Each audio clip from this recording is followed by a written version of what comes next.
The wife of accused high country cop killer Dezi Freeman has issued an extraordinary plea. Cassie, what are the latest developments today? The police are still working tirelessly to find this alleged fugitive killer.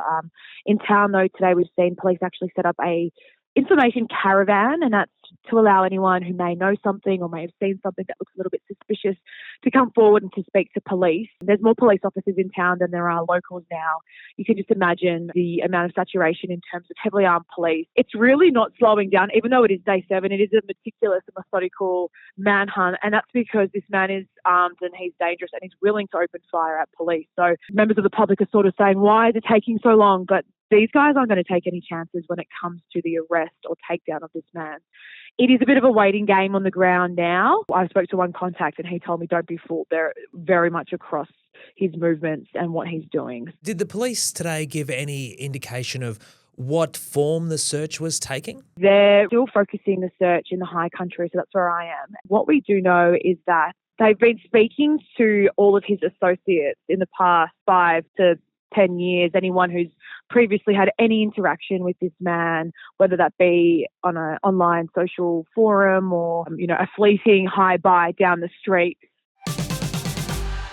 Several arrests have been made after thousands protested through the city today, and amongst a sea of Aussie flags, one particularly offensive placard.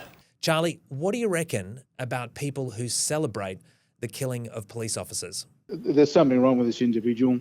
He doesn't read the room clearly, and the overwhelming support from the community nationally and internationally in support of the slain 2 officers. Absolutely deplorable of walking around with a placard. And we know stuff spreads on social media very quickly. People share memes. They might think it's funny. What would your message be to somebody who is thinking about sharing or liking a piece of content on social media that looks to celebrate or put Dezi Freeman up on a pedestal? The ones that don't even put the identity and they do it anonymously, well, they're the cowards that they should be treated like.